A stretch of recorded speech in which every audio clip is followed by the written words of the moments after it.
கோபுரம் டிவி நேயர்களுக்கு இனிய வணக்கம். இன்று பிறந்தநாள் காணும் மற்றும் மணநாள் காணும் அத்துணை சகோதர சகோதரிகளுக்கும் எங்களது இனிய வாழ்த்துக்கள். பாபாவின் ஆசிகளோடு பல்லாண்டு காலம் நீங்கள் எல்லா வளங்களும் செல்வங்களும் பெற்று நலமுடன் வாழ வாழ்த்துகிறோம். பாபா அழைக்கிறார். அவரின் பொன்மொழிகளை கேட்பதற்காக, நம் பிரச்சனைகளை தீர்த்து வைக்கும் அற்புதமான கூட்டு பிரார்த்தனை செய்வதற்காக, மேலும் மனம் ஒருநிலைப்படவும் மனம் அமைதி பெறவும் அற்புதமான தியானம் செய்யவும் பாபா அழைக்கிறார். பாபா நம் கரங்களை பிடித்து அழைத்துச் சென்று அற்புதம் நிகழ்த்தவிருக்கிறார். வாருங்கள், பாபாவின் பொன்மொழிகளை தரிசனம் செய்வோம். அன்பு குழந்தையே, உன் மனம் தள்ளாடிக் கொண்டிருக்கிறது. கடிவாளம் இல்லாமல் ஓடிக்கொண்டிருக்கிறாய்.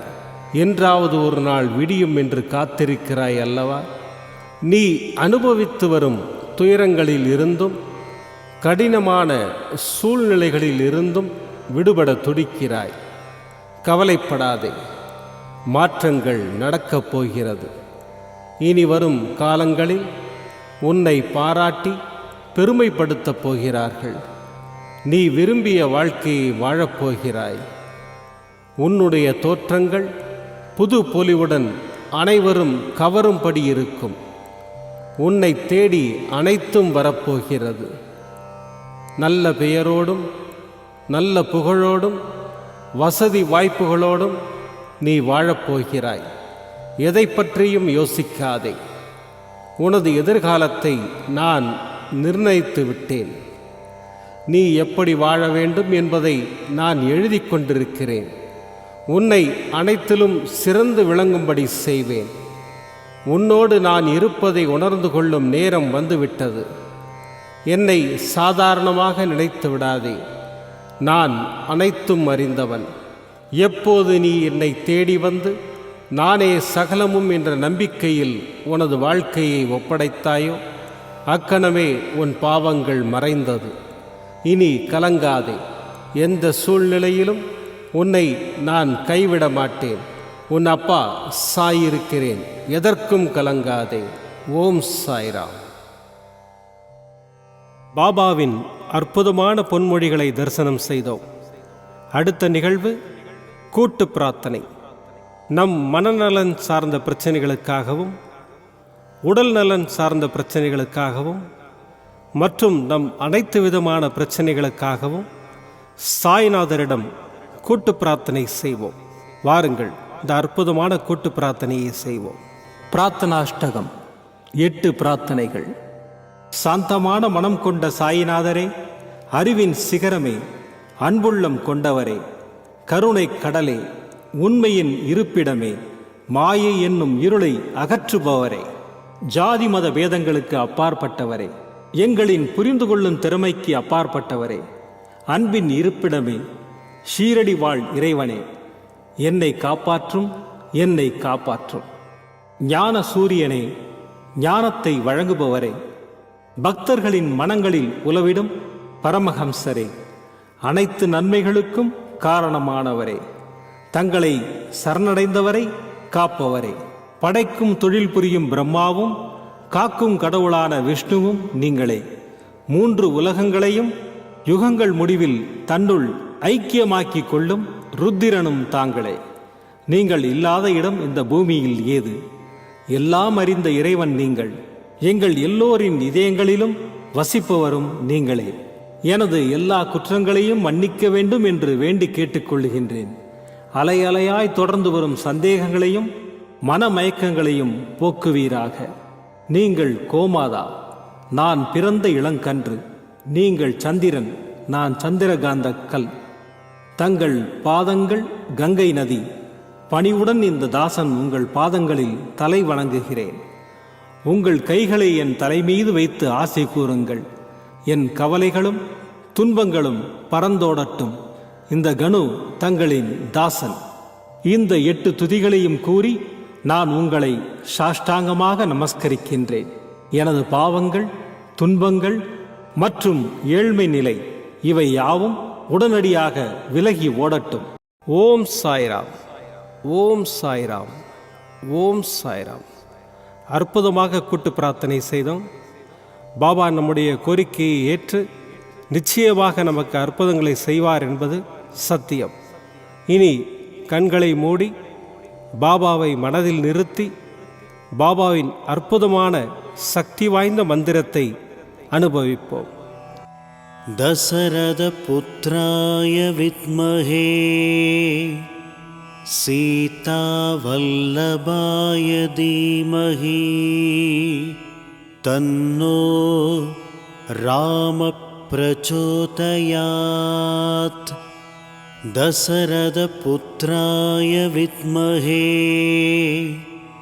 சீதா வல்லபாய தீமஹி தன்னோ ராம பிரச்சோதயாத். தசரத புத்ராய வித்மஹே சீதா வல்லபாய தீமஹி தன்னோ ராம பிரச்சோதயாத். தசரத புத்ராய வித்மஹே சீதா வல்லபாய தீமஹி தன்னோ ராம பிரச்சோதயாத். தசரத புத்ராய வித்மஹே சீதா வல்லபாய தீமஹி தன்னோ ராம பிரச்சோதயாத். தசரத புத்ராய வித்மஹே சீதா வல்லபாய தீமஹி தன்னோ ராம பிரச்சோதயாத். தசரத புத்ராய வித்மஹே சீதா வல்லபாய தீமஹி தன்னோ ராம பிரச்சோதயாத். தசரத புத்ராய வித்மஹே சீதா வல்லபாய தீமஹி தன்னோ ராம பிரச்சோதயாத்.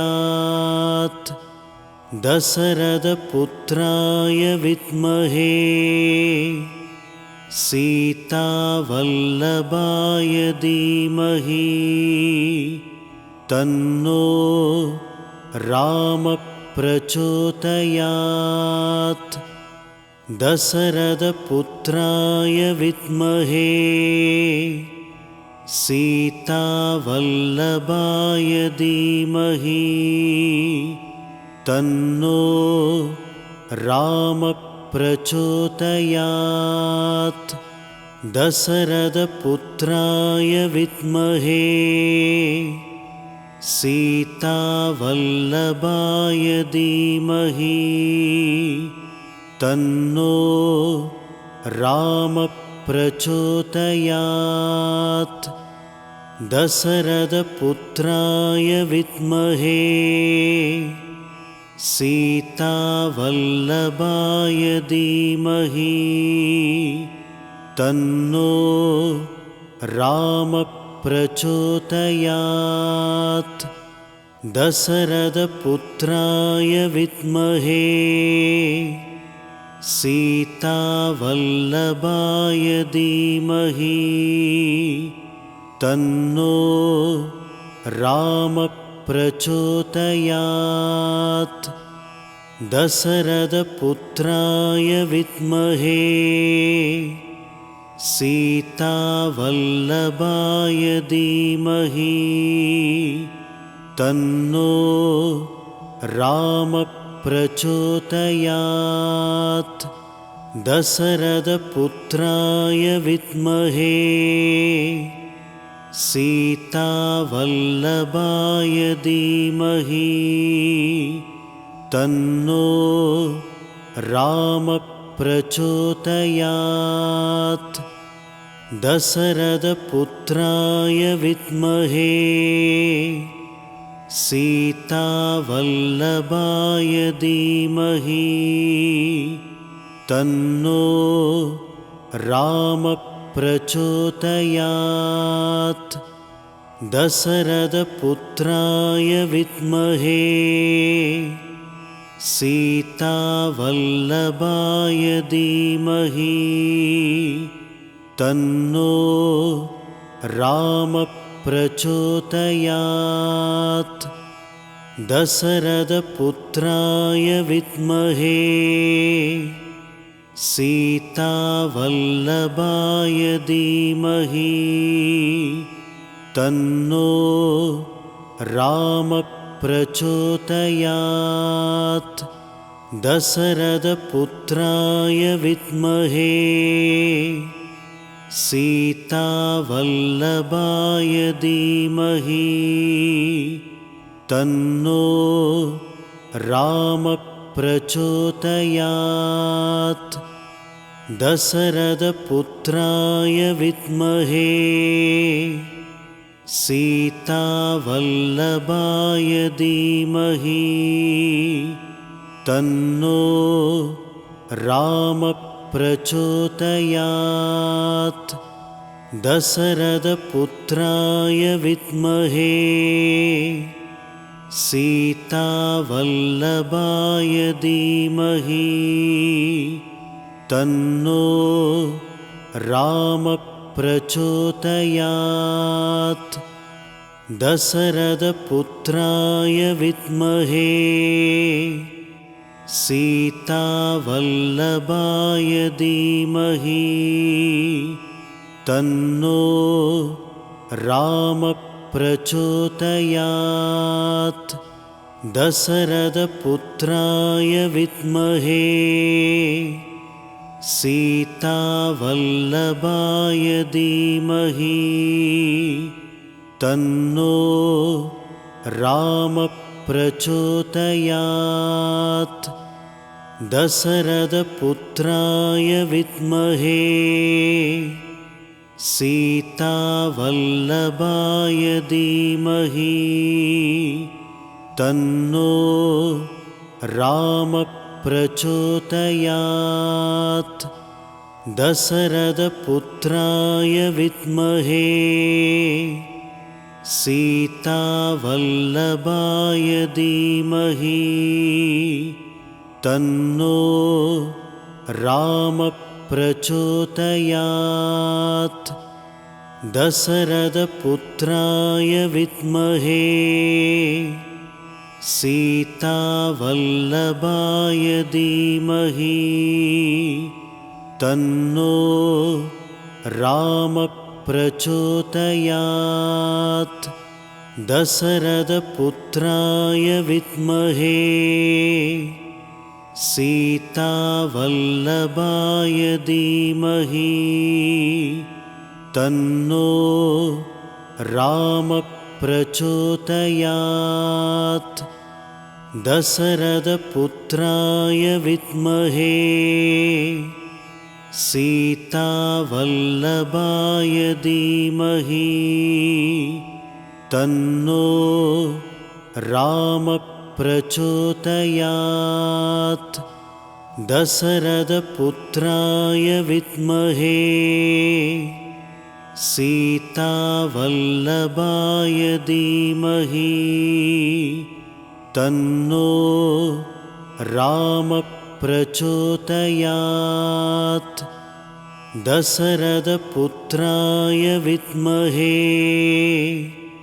सीतावल्लभाय धीमहि तन्नो रामः प्रचोदयात्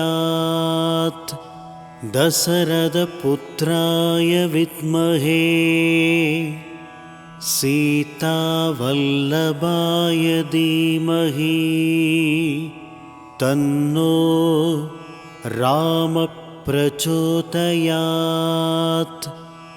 दशरथपुत्राय विद्महे सीतावल्लभाय धीमहि तन्नो रामप्रचोदयात् दशरथपुत्राय विद्महे सीतावल्लभाय धीमहि तन्नो रामप्रचोदयात् दशरथपुत्राय विद्महे सीतावल्लभाय धीमहि तन्नो रामप्रचोदयात्. மீண்டும் நாளை காலை இந்த அற்புதமான பாபா அழைக்கிறார் நிகழ்ச்சியில் சந்திப்போம். நன்றி, வணக்கம். விதமான பக்தி நிகழ்ச்சிகளை உங்களுக்காக தந்து கொண்டிருக்கிறது உங்கள் கோபுரம் டிவி.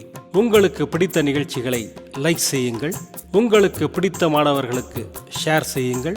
மேலும் சப்ஸ்கிரைப் செய்வதோடு மட்டுமல்லாது அருகில் இருக்கும் பெல் பட்டனை கிளிக் செய்து கோபுரம் டிவி நிகழ்ச்சிகளை உடனுக்குடன் தெரிந்து கொள்ளுங்கள். மற்றும் ஒரு மகிழ்ச்சியான செய்தி, கோபுரம் டிவி ஆப்பை கூகுள் பிளே ஸ்டோரில் ஃப்ரீ டவுன்லோட் செய்து கோபுரம் டிவி நிகழ்ச்சிகளை தொடர்ந்து கண்டுகளியுங்கள். பாருங்கள், ரசியுங்கள், பரவசமடையுங்கள். gopuramtv.com. பக்திமயம்.